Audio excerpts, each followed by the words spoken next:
33, well, yeah, you can pick one of those up for about 20 grand. And the 34, as I say, is 40 grand. So probably on balance, the best value car is going to be the 33. Because it's about the same as the 34, isn't it? Yeah, absolutely. Same brakes, Brembo brakes, same engine, same twin turbo. Okay, a little bit older, but, you know, it's half the price. Bond is back in an Aston. And this is it, Bond's Aston Martin Vanquish. Now, obviously, a Bond car, it's got to do clever stuff, and it does. We've got the obligatory ejector seat in there, and then down here at the front, the grille drops down, and out come 2 machine guns, and then, oh, thank you, and then 4 missiles. Thank you. 4 missiles? Well, for once, Bond is completely outdone by the baddie. This is his car, a Jaguar XKR, and it doesn't have 4 missiles in the front, it has 18 missiles that come out there. It also has spikes in the tyres, and we can peel down the bottom of the door here to reveal 2 heat-seeking missiles. It also has central locking. You can lock both doors and the boot with a simple press on a button on the key fob. Then, behind the driver's seat and the passenger seat, it has a bulletproof screen which rises up like so. A Gatling gun, obviously. Listen to that. That's a great Bond noise, isn't it? I love things that do that. But the pièce de résistance is here, in the boot. Open it up. Mortar bombs in the back. Oh, love it. You absolutely had to, didn't you? But that's just firepower. Bond has sophistication and brains on his side. So, yeah, the baddie fires his mortar bombs. From here emerge 2 shotguns, specially designed with a rather pitiful noise to shoot them out of the sky. But interestingly, it was those, along with the missiles at the front, that gave them a rather interesting problem when they built this car, because so much space was taken up that underneath here, you can see... Oh, there go the guns. It's gone away. They had to get rid of the original V12 Aston Martin engine. It was too long, so they replaced it with this Mustang V8. It's that much shorter, there's more room.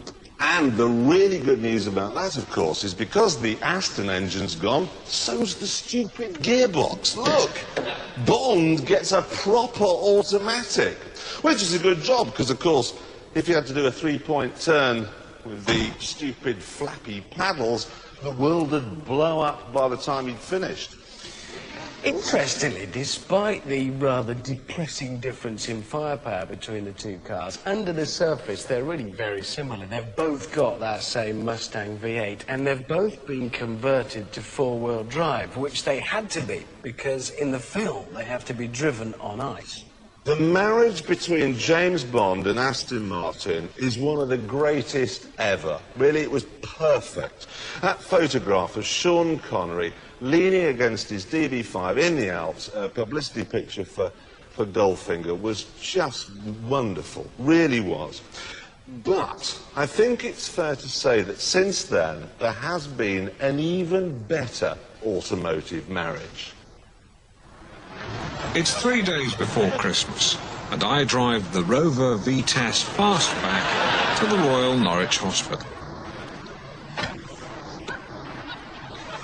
You can't park here.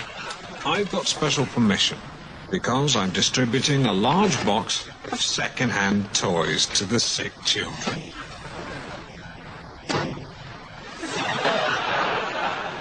Shall we meet the man, then, who put Alan Partridge in a Rover Vitesse? Ladies and gentlemen, Steve Coogan!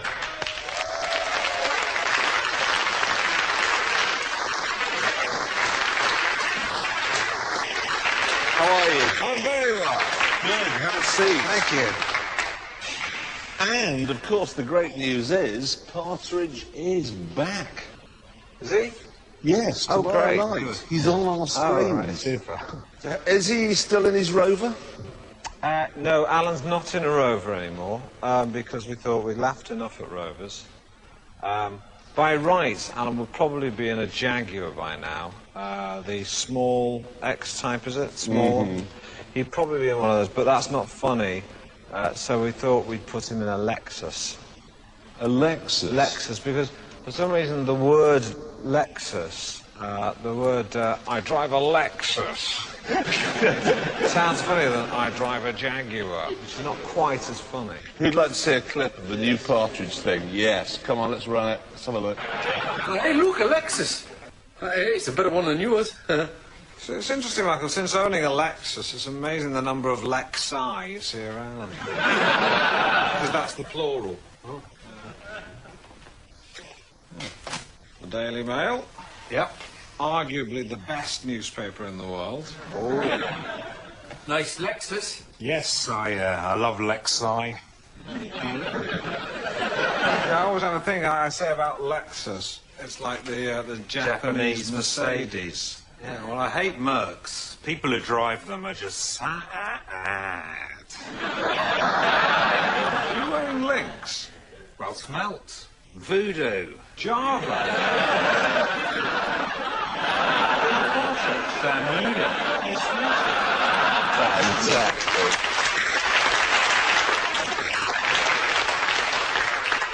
So this is where he hangs out now, in petrol stations. Well, yeah, I used to work at this petrol station, and it was one of those old-fashioned ones where when you go in, you put the... we still served the customers, so people who like to have their oil changed, their windscreen wiped, come into our garage.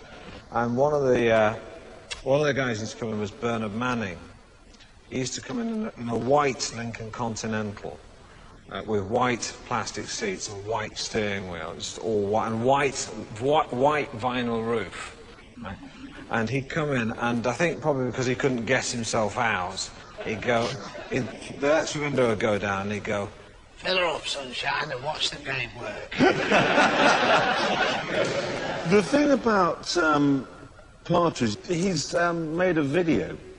Yeah. Which I can hardly wait to see. Well, it's one of those videos where they sort of cobble together a load of car crash stuff. And there's a little bit of Alan's delivery in the car crash video that you know, I probably owe you some money for, because you inspired it. But it's where Alan sort of says, you know, these videos of car crashes are called things like, one of the ones he's released is called Crash Bang Wallop What a Video. And when it's one of the things where the camera speeds towards his head and goes... And he goes, crash, bang, wallop, what a video. And it's that intonation of finishing off a sentence and going like that at the end of it. So actually, I've created this monster. I wouldn't give you that much credit. No. But you're partially responsible. Now, I have to say, my favourite pairing you ever did, man and machine, was Gareth Cheeseman. Do we all remember Cheeseman? Okay, Cheeseman, top character. In fact, shall we just show a clip? Remind those of you who can't remember the magnificent show. I shall be nice to you. Here it is. You're the best. You're number one. You're a tiger.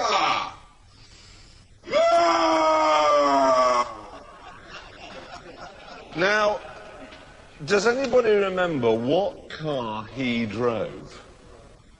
Exactly, he drove a Ford Probe, didn't he? Do you know what happened to the sales figures of the Probe after that programme was broadcast?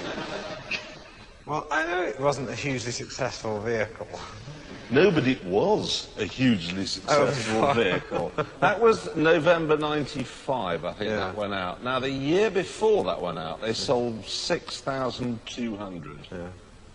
Shortly after that went out, or immediately after that went out, 2,400.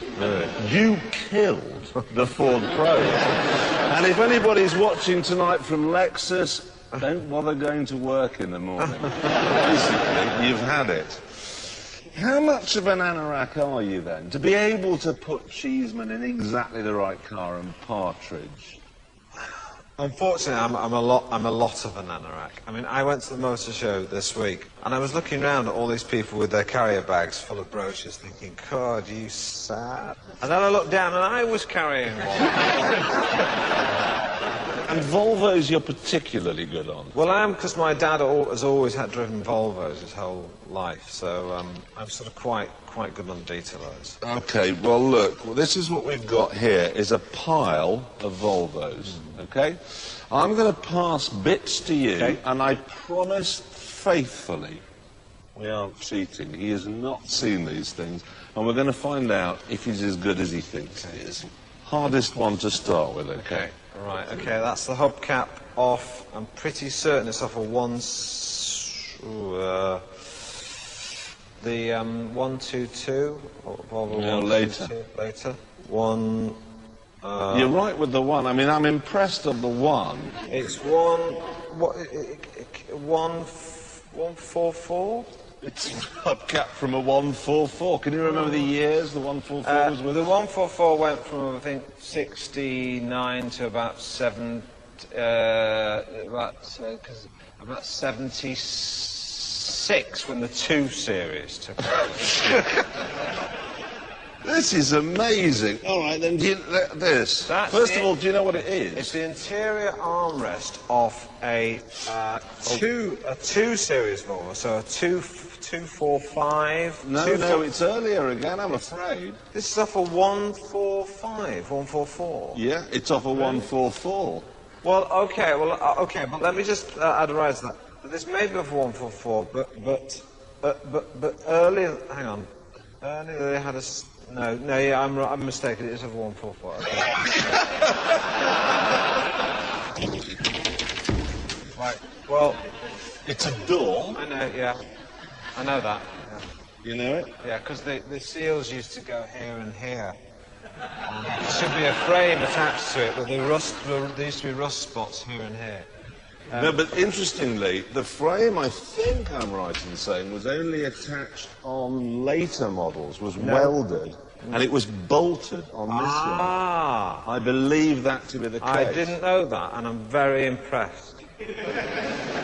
But that part is common to both the 145 series and 16. Oh no, because the handle.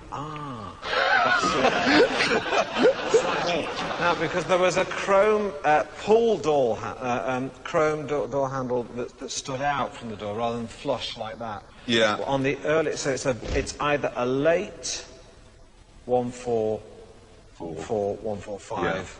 But it could equally be, you could fit that to a 244, 245. But of course, you have to bear in mind the 244s did have the welded door frames, and these had them bolted. Late one. As you know, we have a star in a reasonably priced car. That's the Suzuki Liana, £9,995 with a roll cage in there. Now, earlier today, you did that. How do you think it went? Well, it was absolutely bucketing down. So let's find out. Let's have a look at Steve on the track. I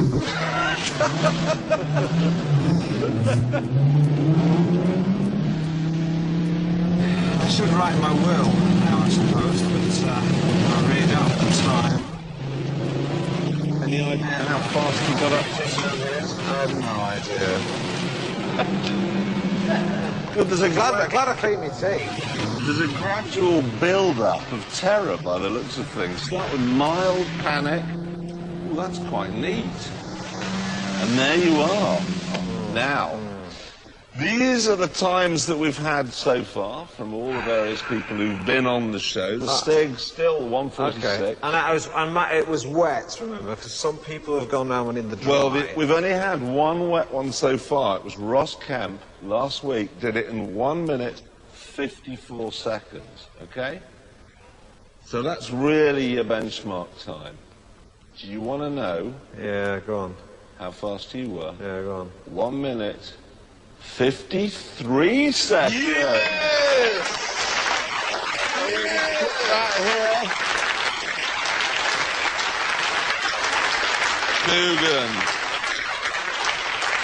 1 minute, 53. Ross Kemp's going to be so angry about that. Ross Kemp.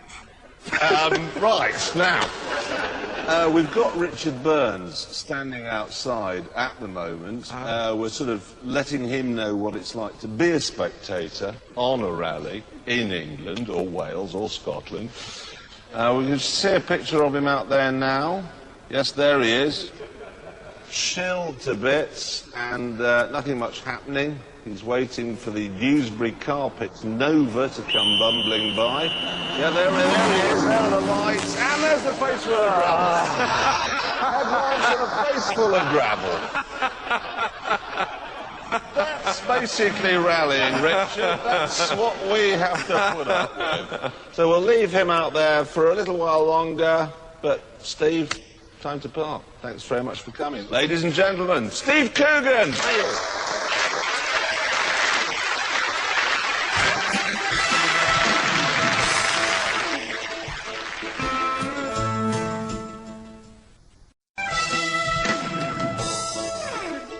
All of the Formula One manufacturers, with the exception of Ferrari, make a mid-range 2-litre-ish four-door family saloon. All of them. Honda, Toyota, BMW, the lot. So we got them all together to fight it out. This is not F1. Look at that grid. There are no girls dancing around in their pants to keep us entertained. There's no throng of celebrities trying to kid on their other drivers. I'm wearing corduroy.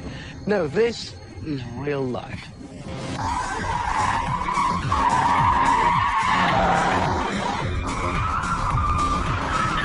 Later on, the Stig will be driving all of these cars round our test track and establishing which really is the fastest in our sales rep F1. But first, we need to set up the grid order to see who's on pole and who's lurking at the back. And we're going to do that according to things that matter: value, quality, image and handling. The Renault Laguna. Well, Renault's Formula One effort boasted enough technological innovation to win an F1 season, so it's a shame they didn't, really.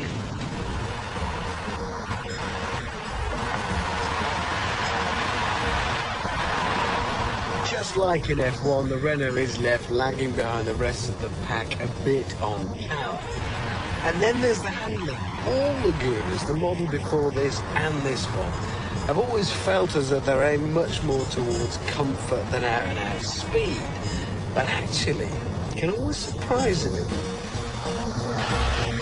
They roll and lean a lot, but they grip and they can get a move on.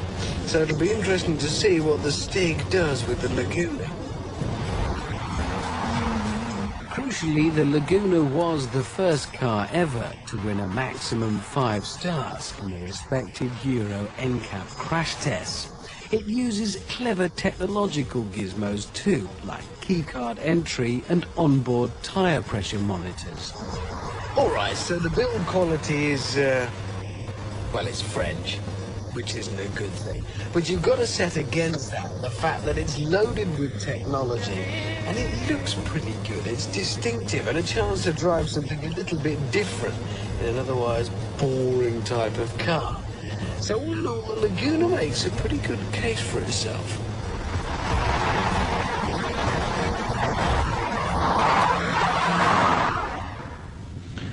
Ford, of course, have had links with several teams, not all of them with big budgets.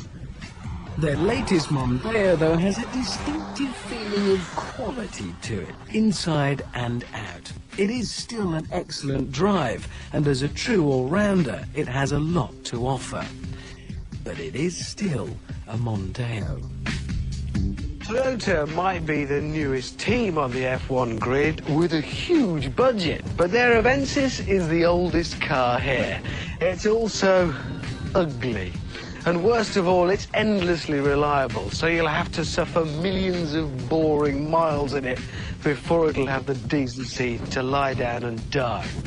And those miles will be spent in an interior that's only going to become even shinier and nastier with age. Got a good engine, though, so maybe the Stig will like it, but it will be starting from the back of the grid. Jaguar haven't exactly been shy about spending money on F1. They got through skiploads of it, and it's only just showing signs of starting to pay off. So how will their cheapest car be? As in F1, the Jag has one of the most powerful engines. So we've got a 2-litre V6 with 157 brake horsepower, 0 to 60 in 8.9 seconds. Unlike F1 though, the Jag isn't blighted by any particular handling problems, and that's despite this being the cheapie with just 2-wheel drive at the front, rather than 4-wheel drive in the rest of the X-Type range. This 20 grand X-Type is Jaguar's attempt to get an affordable prestige car onto the sales rep's shopping list. Where it all gets a bit miserable and miserly is kit. This sat-nav with its touchscreen operation is gorgeous. You don't get that, and you don't get the 32 other optional extras fitted to this car. In fact, when you strip it back to basics, you don't get much Jag for 20 grand.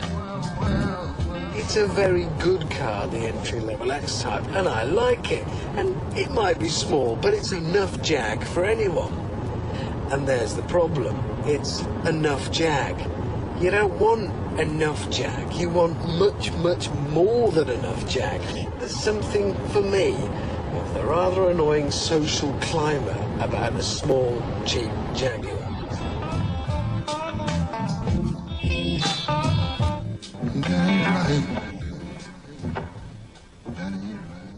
Mercedes really haven't enjoyed the best of years in F1. Usually renowned for their engines, it never quite measured up to the car's handling. So it's interesting that they've put new motors in the C-Class. From now on, all 2-litre C-Classes will come with a supercharger, which they kind of need. It's a heavy car. But will that be enough to help it take on its arch-rival, the BMW 3 Series? If you took Ferrari out of the equation, and plenty of teams would like you to, BMW would have been left as the best in the season. They've got the most powerful engine. They just need a bit of extra research and development. Or rather, their F1 partners Williams do, because this season the best engine on the grid has been let down by the car's handling. In fact, it's the complete opposite of the F1 cars. The handling's great, it's a BMW, they're good. But power, well, it's well behind the rest of the pack with just 143 brake horsepower. It's heavy too, so 60 miles an hour takes 9.3 seconds.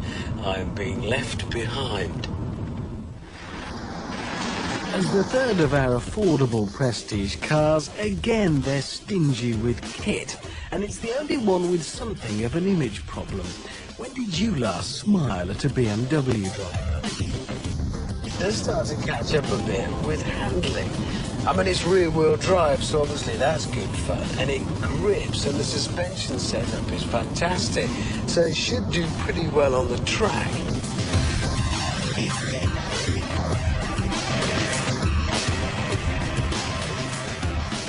Just one more car before we're ready to rearrange the grid. Honda have had a disappointingly mediocre sort of a season, really. Certainly a long way from their glory days in F1. Meanwhile, back in the real world, they've launched the new Accord.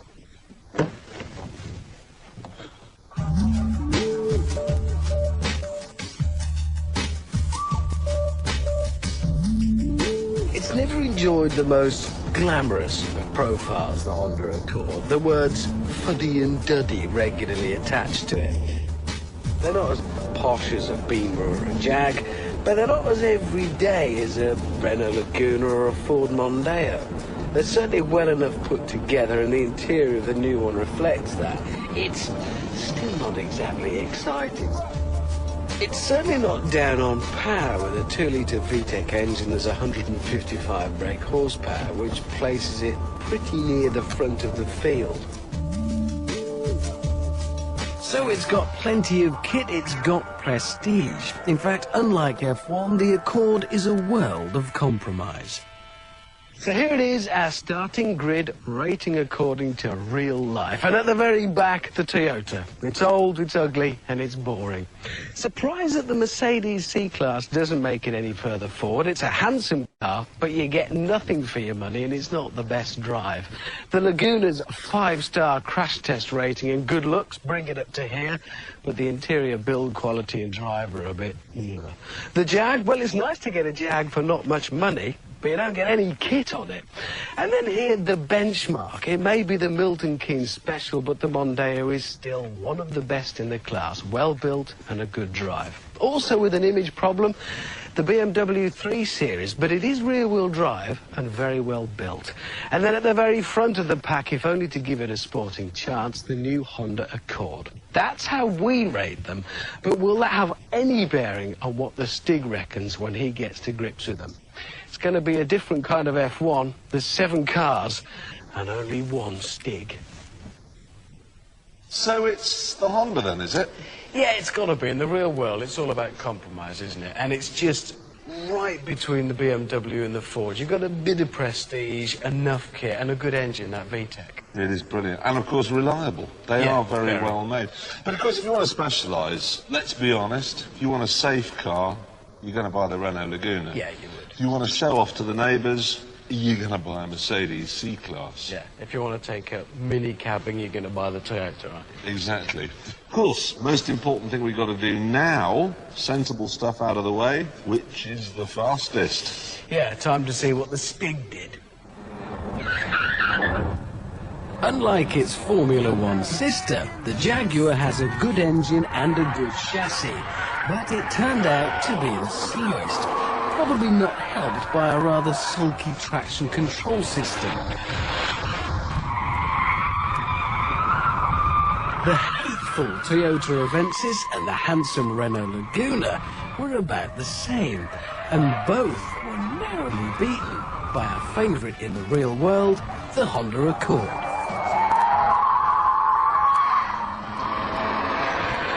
The next car the Stig tried was the Ford Mondeo. We all knew it had a wonderful chassis, but everyone was surprised when it turned out to be a full 3 seconds faster than the Honda. That leaves us with the 2 Germans. The C-Class Mercedes, supercharged with 20 more brake horsepower than the Ford, but amazingly, it was nearly 2 seconds slower. So, can German pride be restored by the ultimate driving machine, the BMW 318i? Rear-wheel drive, perfect weight distribution, and an astonishing result. It was, right, a full 2 seconds slower than the Ford. Slower, so that's it. The Mondeo is the quick one to have. I don't know, maybe they've got all their race car engineers at Ford working on the road car and the T-boys making the race car. But Something. It is, that is amazing. And I'll tell you something else that's amazing. Most weeks the guests come on and then as soon as their chat's over they're in their limos and back up to London. But I've just noticed over your shoulder, Steve Coogan, he's still here, hanging on to the bitter end. Good night.